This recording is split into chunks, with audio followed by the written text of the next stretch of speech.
Hey guys, in this video I'm going to show you how to make what we used to call a money clip wallet or a flip wallet. It's just a little 3" by 8" piece of leather with 2 pockets on the inside. We do these just 1 pocket on each side that holds just a little stack of cards, either a driver's license, ID, insurance card, and maybe a couple credit cards or debit cards, and that's pretty simple. And then in the middle we've got a wire money clip, and that holds cash or checks or whatever you got. These are very popular. They're very common. A lot of guys carry these in their front pocket. It leaves a lot of other room for keys or whatever else you got. So they're really compact. They're small. You don't have a lot of excess, and you don't have a whole lot of room to store a bunch of junk. They're fast to tool, fast to put together, and in this video I'm going to show you exactly how to do that. But real quick, I want to make a note. In this video we're going to be using this wire money clip. You've seen these before. A lot of people sell these little copper wire money clips. They work great in here. We used to use these all the time. We used to make these wallets by the dozen in the saddle shop and sell them all the time. We had them on the floor. We would take them to shows and put them in our booth. They were very popular, still are very popular. But over the years I've changed that, and I started using a spring style money clip in here. I think it's called a spring bar money clip or a spring clip, but I'm out of them, and so I don't have any for the video. I used my last one and actually shipped the wallet the other day, and so I wasn't able to show you in the video, but I will put a link down in the description. I get them from Springfield Leather Company in Missouri, and so I'm going to go ahead and just put a link to them, to the product. Hopefully I can find it on their website. I'm going to put a link down there where you can find that, and that way you'll know exactly which one I'm talking about. But on that one, on this wallet here, we only do 1 hole on one side for that little wire clip to slide in. If you're doing that spring clip, then you're going to want to do 2 holes and 2 number 5 holes, 1 on each side, and that way that bar can fit, because it's really substantial. But it's a very nice clip, very professional, and doesn't come out. This clip here, the only drawback to it is we don't always get a customer, once a week or so, maybe once every couple of weeks. I'd have somebody come in the shop and say, hey, can I get another one of them clips? I gave mine to the bartender when I tipped her or something. So they're very common to lose those little wires. So that's the only drawback to those. But other than that, these wallets are great. This video, I'm going to show you exactly how to make these. There will be a pattern pack for this, and so you'll be able to download that and go ahead and use that if you decide to purchase that pattern pack. But let's get to the video. I'm going to show you how to make these right quick.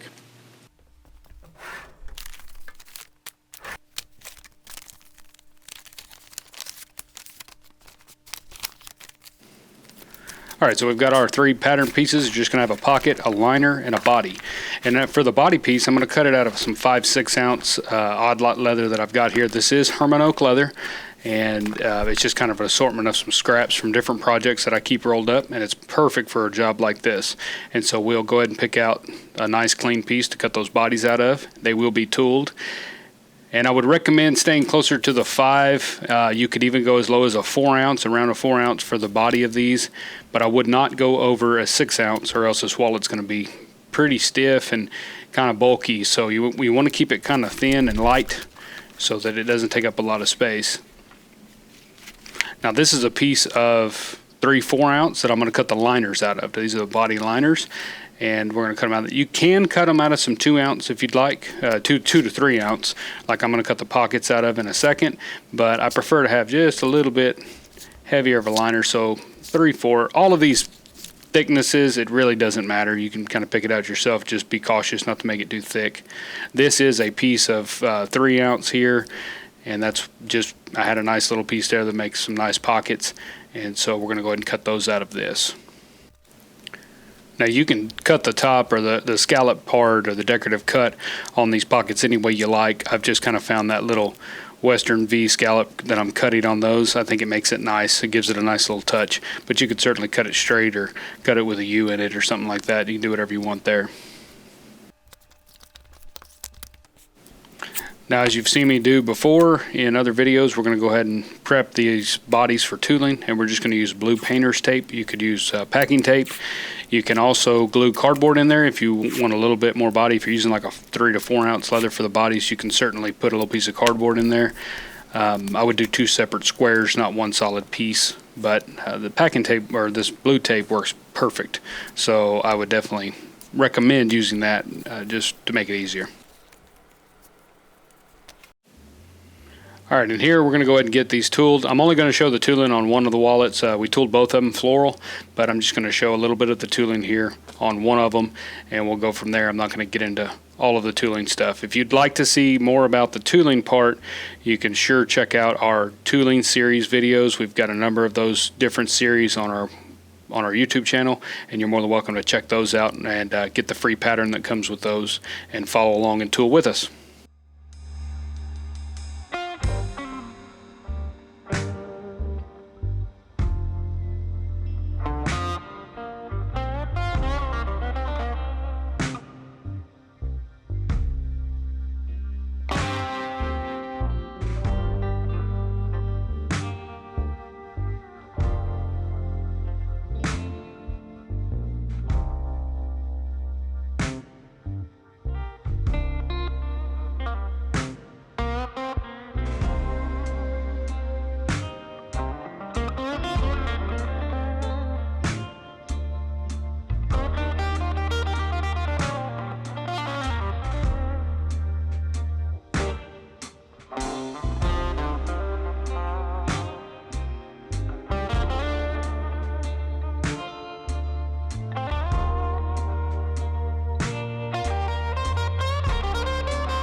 All right, and here's the other wallet that we tooled, a little different pattern. Both of these patterns are in the pattern pack along with 10 other patterns.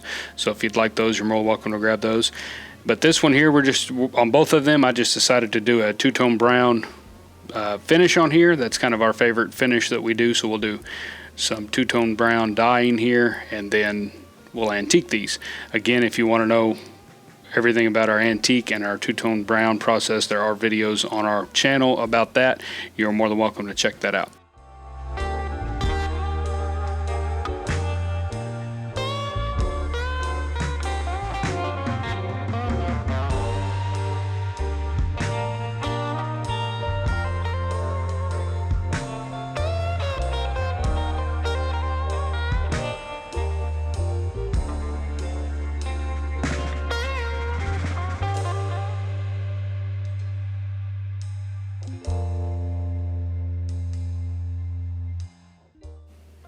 All right, so we've given a minute there for the dye to kind of set in here.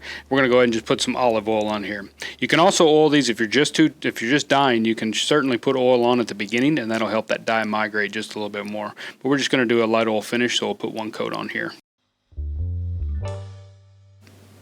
And here we've got our tan coat, which is my preferred finish that I use as a resist and as a top coat.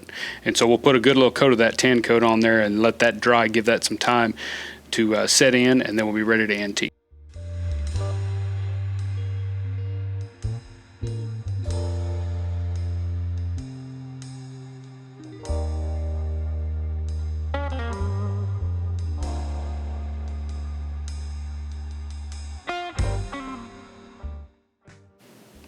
All right, that tan coat has been sitting there. I think I let it sit there about 30-45 minutes. I got on another project, but here we're putting in the Five Beans Antique Paste. And a dark brown color is the color that I use, and we're just working that in to the tooling, and we'll work it in good, make sure it's in all the cracks and crevices, and then we'll go ahead and buff that out with a clean sheep's wool. Now I go ahead and do this just kind of the steps back to back. You could certainly let that set longer for a darker, more contrasty finish, but on these wallets here, on most of my stuff, I go ahead and do it pretty quickly and go ahead and get them buffed off.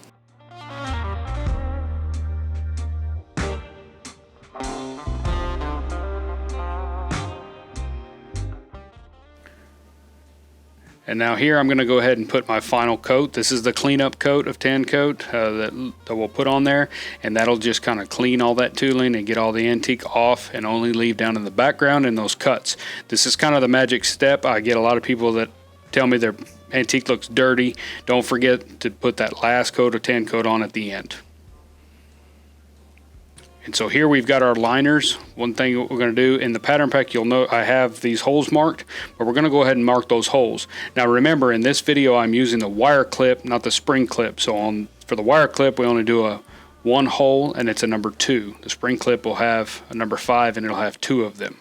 So on this one we'll only put 1. But the pattern pack does have both holes marked. And so we'll go ahead and punch those now. And here we're just going to rip that tape off and get it ready for some glue. Now on these bodies, what we want to do is go ahead and put a center mark on there. And these are 8 inches long, so we're just going to put a mark at 4 inches. That way we can see the center on where to line up. You'll be able to see that mark through the hole that we just made in the liners when you glue them together, so that you can get everything centered. And then here we've got our liners and our bodies, and we're going to put 2 coats of glue on these. You'll notice here the only place I put glue all over the wallet back and the liner, but I leave that center where those marks are, I leave that unglued. I go around the edge so the edge glues down, but I leave the middle open.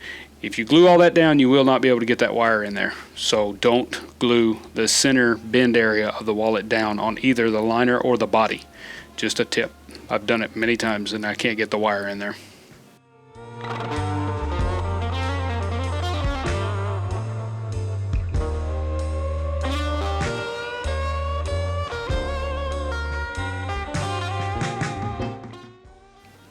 All right, while that glue is drying, our second coat, we put 2 coats on. We're going to go ahead and let that dry. We're just going to go over here, and you don't have to do this, especially if you're doing like more of a 2 ounce for the pockets. But on this, I went ahead and it was good enough material to edge even that thin, so I went ahead and edged it with a number 2 Ron's edger, and that'll just kind of give it a little more professional look. Again, not necessary, but I like how it looks. We'll go ahead and do that.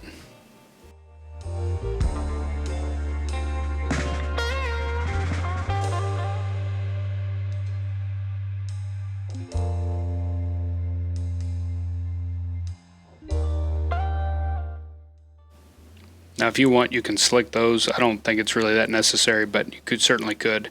But now we'll take a skiver, and all we want to do is just take off just a little bit there on those top corners and bottom corners of the pocket, just so that when you're sewing you don't have a bump. Again, if you're doing more of like a kangaroo liner or a 2 ounce veg tan, no reason to do this. But on this material, I felt it necessary to go ahead and knock a little off.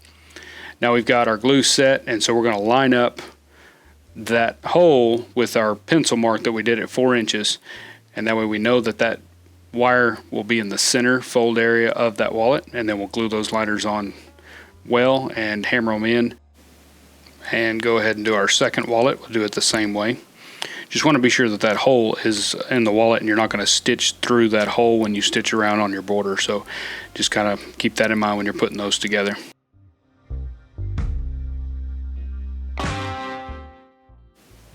Alright, now here we'll just go ahead and trim that feather off of the wallet, that excess liner that's hanging out. We'll go ahead and trim that true to the body of the wallet. Be careful not to get into the main body piece, but we'll go ahead and trim that all flush all the way around, and that way we can line up our pockets when we glue them in.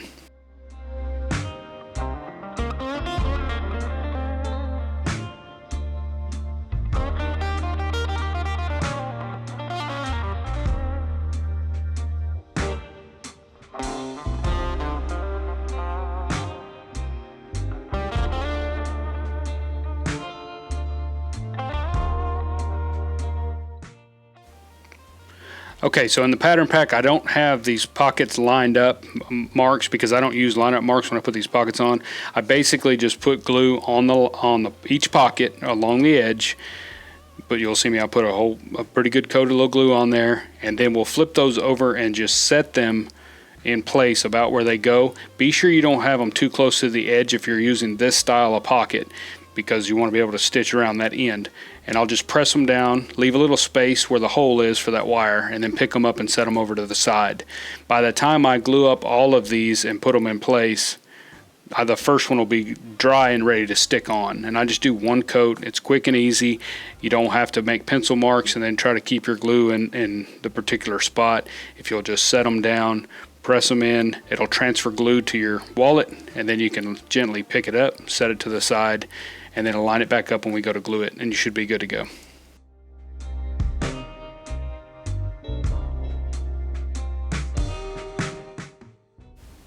All right, so now our first one, the glue is already dry and sticky enough to hold that pocket in place.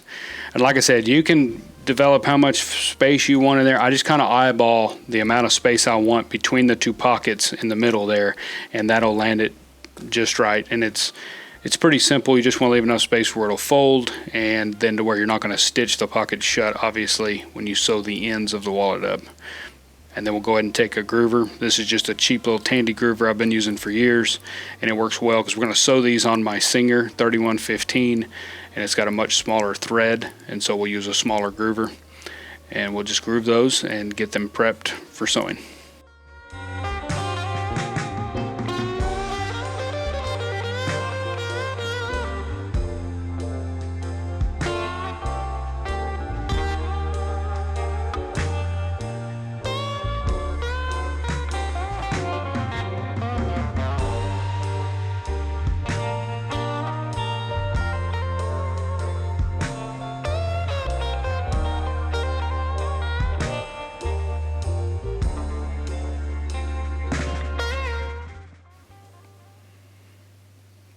All right, and here we are on our little Singer machine. We're just going to sew these. You could certainly sew these on a Cobra Class 4. You could sew them on a Cobra Class 26 or any other machine that Cobra makes, or anything that you're using. I would just be careful to be sure you got a smaller needle in there. On my Class 4, if I was to sew these on there, which I have before, I will use a size 23 needle. Works a lot better. Still using 207 thread, but that 23 needle works good. I haven't been using the Singer as much because I've been sewing my belts on the Cobra, so I thought on this project I'll go ahead and give her a little running and sew these wallets up and see how she did. She always does a really good job on these, on little projects like this.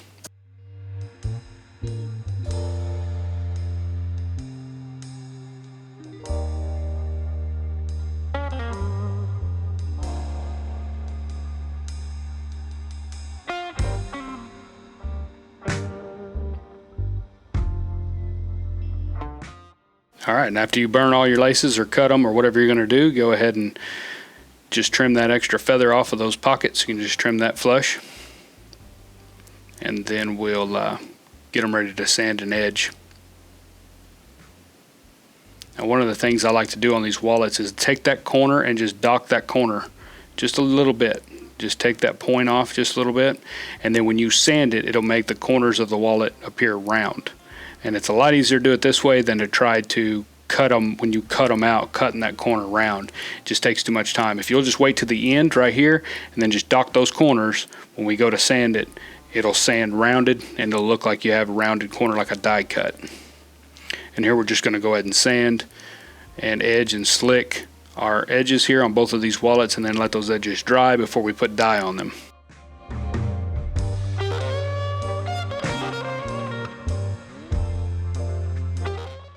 I'm edging these with a number 3 Ron's edger. Depending on the thickness of material you decide to use for this wallet, if you go thinner, you might use a number 2. Again, I wouldn't go much thicker than what I am on these right here. And so number 3 is probably going to be about max end on the edger for these.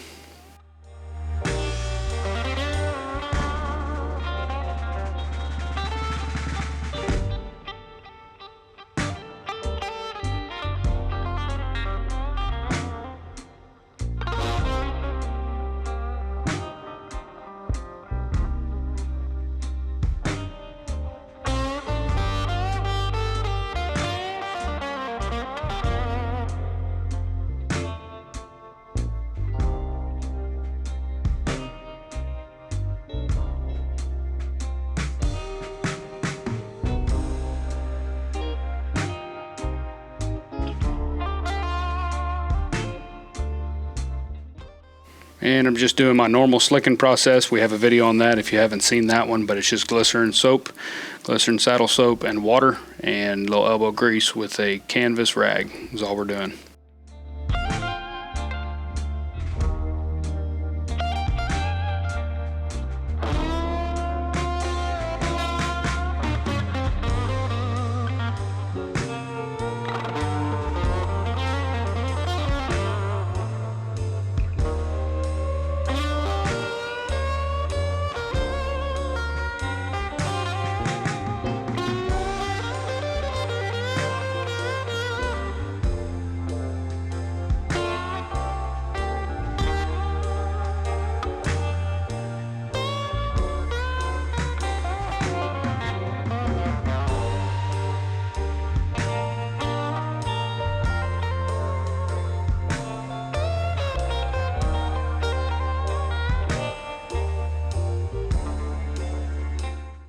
Alright, here we're just using 5 beans dark brown dye or medium brown dye, and what we're going to do is just put that on the edge. You want to be sure and let those edges dry before you put your dye on there, otherwise it'll kind of run a little bit and sit on the edge a little longer before it absorbs. So be sure you let those edges dry really well.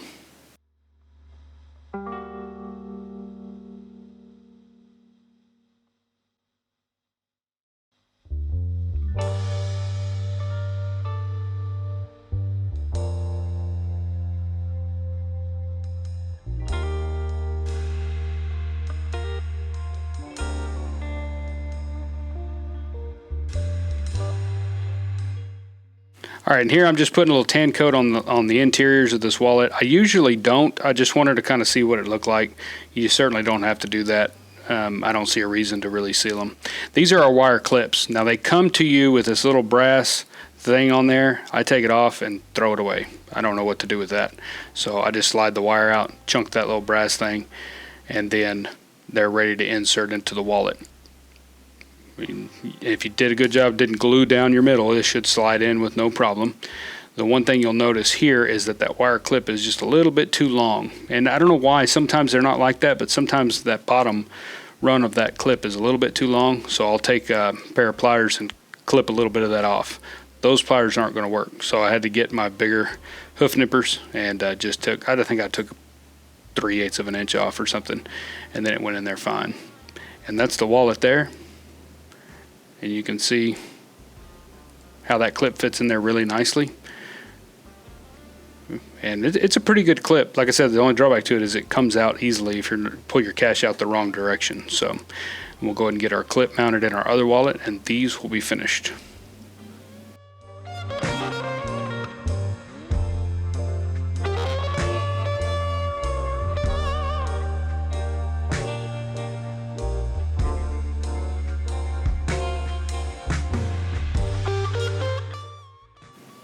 Now when these wallets are done and I'm ready to ship them, I always take a little bit of scrap stitching thread and just go around there and tie a nice little knot, and just so it stays closed and it gives that wallet a chance to kind of get trained. You could certainly moisten that bend area and try to shape it to where it'll stay closed. Honestly, a couple days of a man carrying it and that wallet will stay closed with no problem. So I just tie mine shut for shipping just so they look nice.